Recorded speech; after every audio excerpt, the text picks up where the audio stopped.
looked like. Anyway, we're in Psalm 13. This is a sermon, so we're not going to get overly technical. But Psalms very often go through a type of roller coaster, and they deny, by the end of the psalm, they deny the very thing that they started off saying. Psalm 22 is classic of this. Eloi, Eloi, lama sabachthani, my God, why have you forsaken me? Yet by the time you get to the end of the psalm, you see that this is far from a psalm of defeat. It's a psalm of victory. Psalm 13 functions the same way, and it's not surprising, especially when it comes from David, because David himself went through quite a few roller coasters. So it's not surprising to find out that the songs that he wrote follow that same kind of pattern. But then we have a look at our own life and we realize that that's not restricted to David. Our own little roller coasters that we have to ride.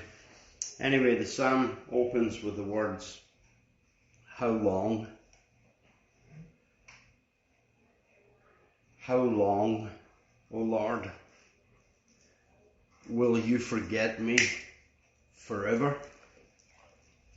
How long will you hide your face from me?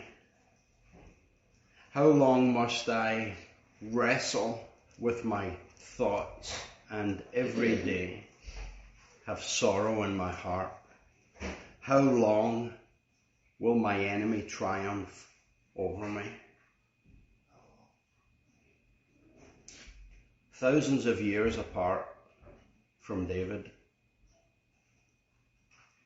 and yet he could be sitting in the same room in our world saying the same things. You ever spoke those words? You ever felt those words? How long? And it's encouraging to understand that these aren't words of a songwriter. These are the words of your brother. These are the words of someone who goes through the very same battles that you go through. The language that he uses, how long, how long, how long. It's actually probably bad writing. But he makes the point, how long, how long, how long. Charles Spurgeon says, if the reader has never yet found occasion to use the language of this brief ode, he will do so before long, if he be a man after God's own heart. In other words, Spurgeon's suggesting that to seek God in this world is inevitably going to produce these questions. The first question he asks, will you forget me forever? And so the first lesson that David has to learn is that a hidden face is no sign of a forgetful heart. That's the number one lesson every parent teaches their child when they go to college. A hidden face is no sign of a forgetful heart. That we are no longer with you physically is no indication that we are apart from you. Will you tell them to shut up? Not you. You go right on ahead eating. What you got? Cinnamon rolls. Cinnamon roll. I used to work with a guy who couldn't say cinnamon. He used to say cinnamon. He couldn't stop himself. Cinnamon. And he also ate. This is a true story. I'll say it while Sarah's away. Talk amongst yourselves. But he also couldn't say his girlfriend's name, Lorraine. He couldn't say his R's, so he would say Lorraine or Lorraine. And he also couldn't say linoleum. So one of the drivers used to call him over and say, hey, say this sentence for him. Say this sentence for me. Lorraine and I sat on the linoleum eating cinnamon.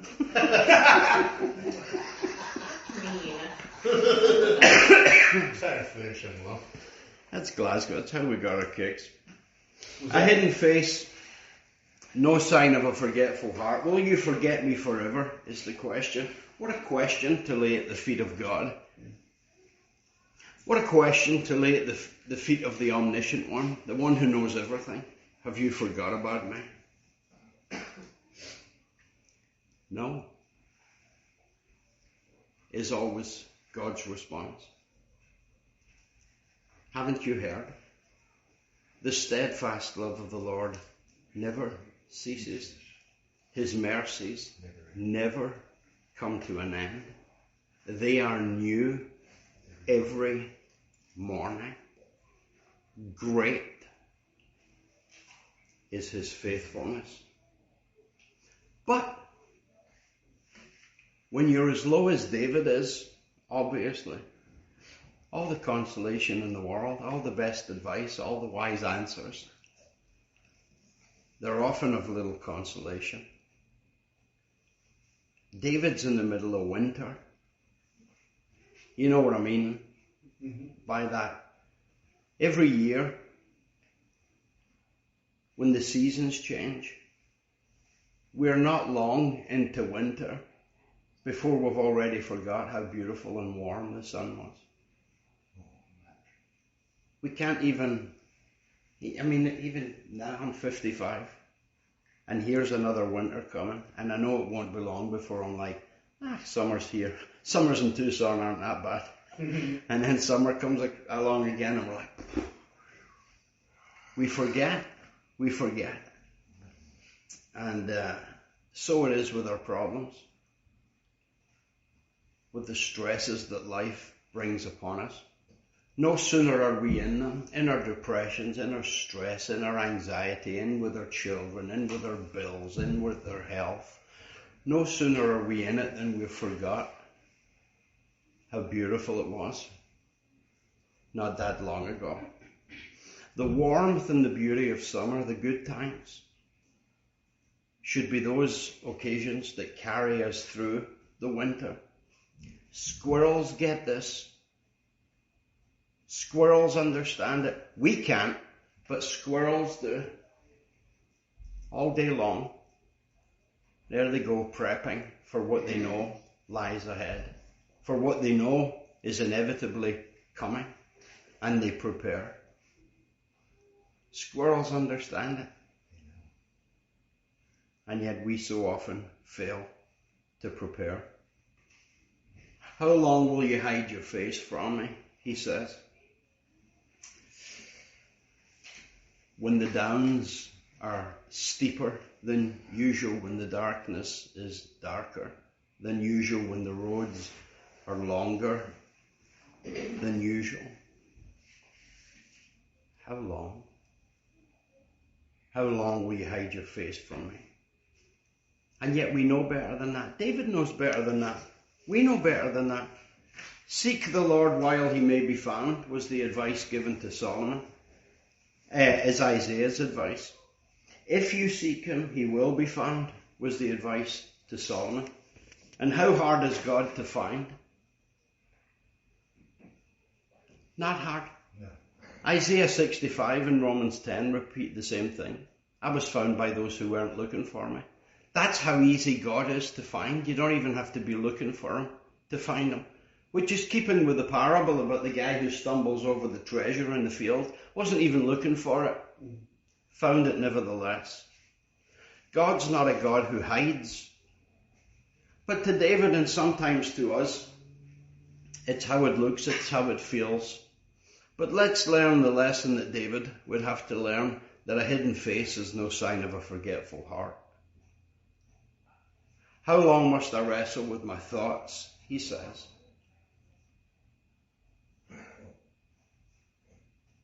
Those nights when you believe that just one more turn on your pillow will do it. If I turn over again, maybe I'll fall asleep. A mind that will not rest.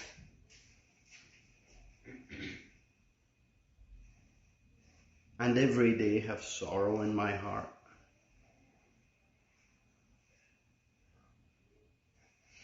I remember when my father died. I remember thinking, such was the depth of the grief. I remember thinking, this will never lift. Something this huge, this heavy, cannot be moved. How long will my enemy triumph over me? Those days when you feel like every time you come up from it for air,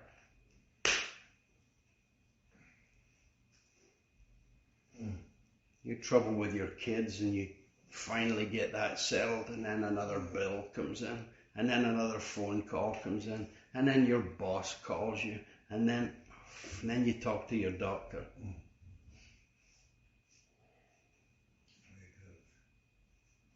David has all of them, and he wants to know how long. One concept David is familiar with is the one that he wrote about in Psalm 12, that of being refined by the Lord, like silver or gold. A silversmith and a goldsmith, they pass their material through the furnace for one reason: to burn off the dross, to burn off the garbage, so that the metal ends up pure. So no one knows exactly what David's talking about in Psalm 13, but if he's contributed toward it, maybe David needs to learn, maybe not only David, maybe we could all do with learning, that the gold with the most dross spends longest in the fire. So,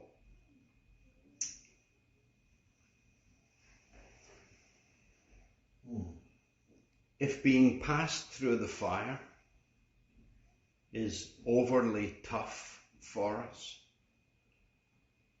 maybe it's time we get rid of some of the dross and make it easier on ourselves.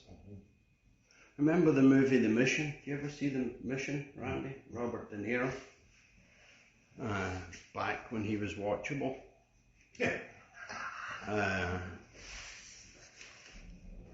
Robert De Niro plays a Portuguese in it. The days when the Portuguese army were raiding South America for all the gold and decimating the tribes. And he was a soldier who ends up turning to help the natives that he once killed. But he's Catholic, so as a penance, what he did was get a huge net, and in the net he put in all his armor, all his implements of war, everything that he had used against the people. And then he pulls it behind him through the Amazon rainforest, through the mud, catching on the trees, catching on the brush. You can imagine everyone else is scaling the mountain like a mountain goat. He's pulling this behind him. The natives don't want him to suffer like that. In fact, there's a scene in the movie where one of the natives goes down and cuts the rope and frees him from all of his guilt, all of his shame. And De Niro goes back and picks it up again. And here's God.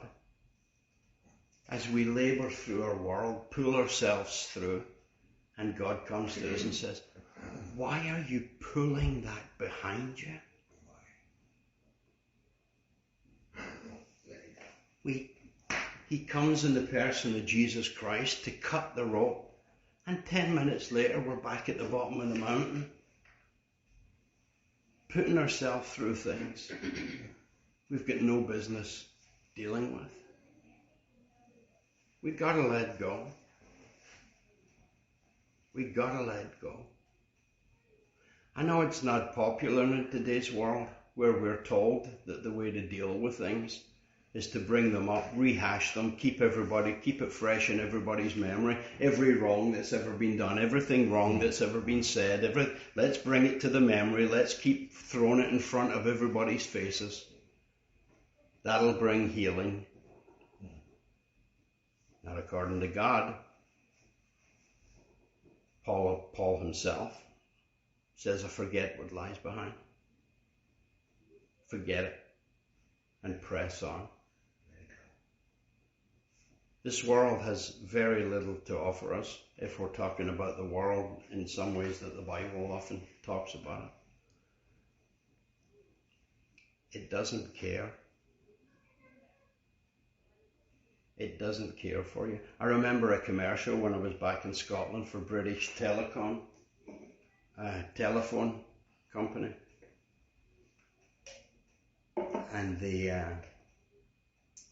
it was near Christmas, of course. And the camera opens up to this really dark, depressing room, cobwebs and the like. And there in one of the corners is a little old lady sitting with a phone next to her. And the phone's covered in dust. And the idea, of course, is from British Telecom. Why don't you call your mother? Because we care. We care. Do you, British Telecom? Do you? It's got nothing to do with the money that you'll make when I pick up the phone. Nothing at all.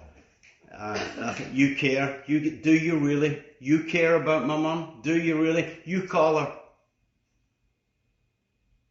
They never called her once. They never called my mum once, except perhaps if a bill was late, and I doubt that was true because she paid her bills. But we care. Yeah, sure you do. Right now we get people all over this country running for office. We care. Do you? Do you? Do you really?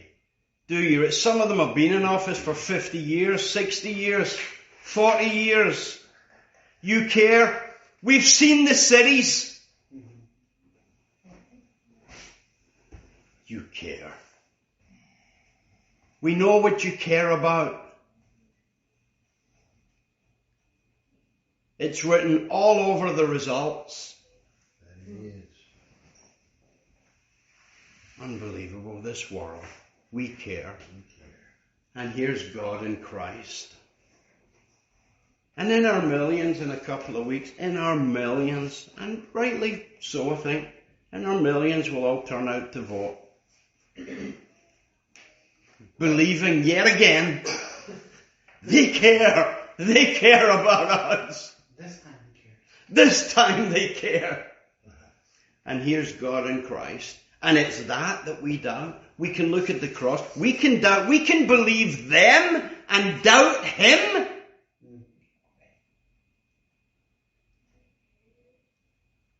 How long? David says. Look in me and answer. That's how long it takes David to begin to see. As soon as he gets to verse 3, he says, look in me and answer, O Lord my God. Give light to my eyes, or I will sleep in death. My enemy will say, I have overcome him, and my foes will rejoice when I fall. No longer is David questioning God. The psalm's turning. Now he's beckoning God. You remember, like the blind man at the side of the road, he hears a ruckus. Oh, who's that? Who's that? Well, it's Jesus. It's Son of David. And they try to shut him up. And what did he do? Shouted even louder. The boldness of the man. The boldness of David. Look on me. There's not even a request. It's a demand. Look on me. And answer. It's like Jacob. Remember Jacob wrestling with God? I'm not leaving you until we align ourselves with each other. And God says to Jacob, oh, I'll align you all right. I don't think your hip's going to like it. But we can get in alignment right now if that's what you want. That's what I want. And then there went old Limpy.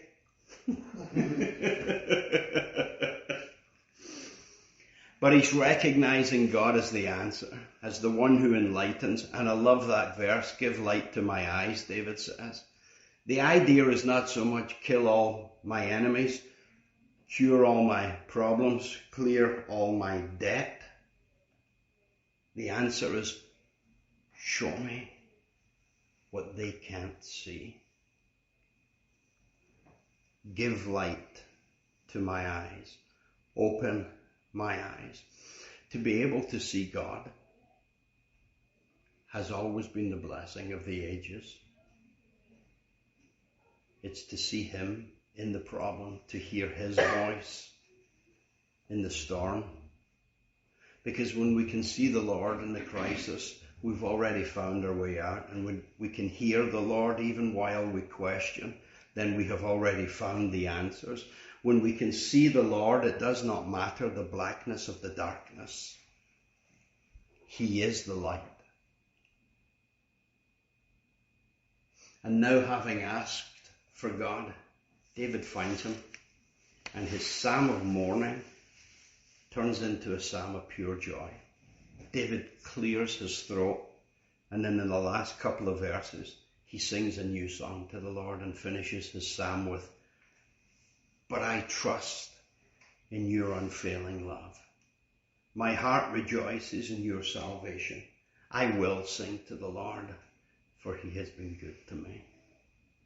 And I love this. He doesn't say, "But I will trust. If all things go well, I will trust. If you clear all my debt, I will trust. If you can just solve this problem, I should trust and I will." He doesn't. He says, "But I trust." He's not saying I will, I should, as though at the moment he isn't. It's almost as though he's reminding himself, wait a minute, what's this? How long? That's not me. I'm a truster. I'm not a blamer. I'm not an accuser. I'm a truster. I'm a believer. I'm one of these ones who trusts in the Lord. I know the steadfast love of the Lord never ceases. I know his mercies never come to an end. I know they are new every morning, and I know how great his faithfulness is. And he reminds himself of the summer. Not only summer past, but summer coming. It's as though David's saying, I know how it looks. I know how it appears. It looks as though the world's against me. It seems as though I'm trapped. It feels as though I'm spiritually drained and I don't belong with spiritual things or to be found among spiritual people. But I know that's not true. Because I trust in your unfailing love. My heart rejoices in your salvation. I know whatever it looks like. I know it's not that you have left me. I know that regardless of how it looks, it's not how it is, because it looked that way to Abraham, and it looked that way to Moses, and it looked like that to Gideon, and it looked like that to Joshua, and it looked like that to all the prophets, and it looked like that to all the apostles. And if I have any understanding of history, it has looked like that to every single generation who's ever walked the face of this earth. And millions upon millions upon millions of us have went to our graves saying, that's not how it was. There's a bigger truth, a brighter picture, and a grander future. So because of that, David finishes the psalm with these words. I will sing to the Lord. And if we said, why?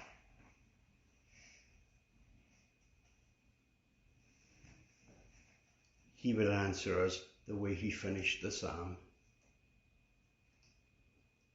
Because he's been good to me. I'm able to do this work. This channel is supported financially by people like yourself. If you think you can help, then details are at the end, my email address, PayPal information, etc. And if you can't help, then thank you. Can't do it without you.